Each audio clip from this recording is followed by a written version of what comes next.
Europe Le 1. journal de 6 heures sur Europe 1. Elam Medjahed, bonjour Elam. Bonjour Alexandre, bonjour à tous. La situation semble s'apaiser un peu après des nuits marquées par les violences urbaines.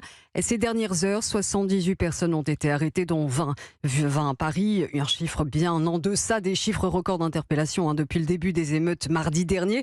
À l'origine de cette colère, on le rappelle, la mort du jeune Naël, 17 ans, à Nanterre, tué par le tir d'un policier. Des tensions qui ont particulièrement touché ce chef-lieu des Hauts-de-Seine. Bonjour Caroline Baudry. Bonjour. Alors vous êtes en direct de Nanterre. Les dernières heures ont aussi été plutôt calmes dans les quartiers de la ville. Oui, sur la place Nelson Mandela où je me trouve, ici même, où de violents heurts ont éclaté jeudi à la fin de la marche blanche pour Naël.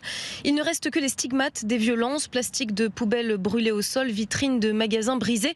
Mais les rues ont été nettoyées et les habitants ont été épargnés. Soulagement pour Mohamed, 57 ans, un ouvrier du bâtiment qui traverse le quartier à vélo. Il ne s'est rien passé, tout va bien. C'est mieux, madame.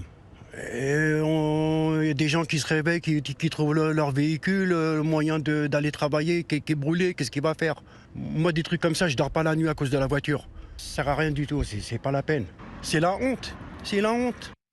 Et il insiste, c'est grâce à la grand-mère de Naël qui, à juste titre, selon lui, a lancé un appel au calme, qu'il ne casse pas les vitrines, qu'il ne casse pas les écoles, pas les bus. Ce sont les mamans qui prennent le bus, a-t-elle exhorté. Un message relayé par le maire de Nanterre, Patrick Jarry.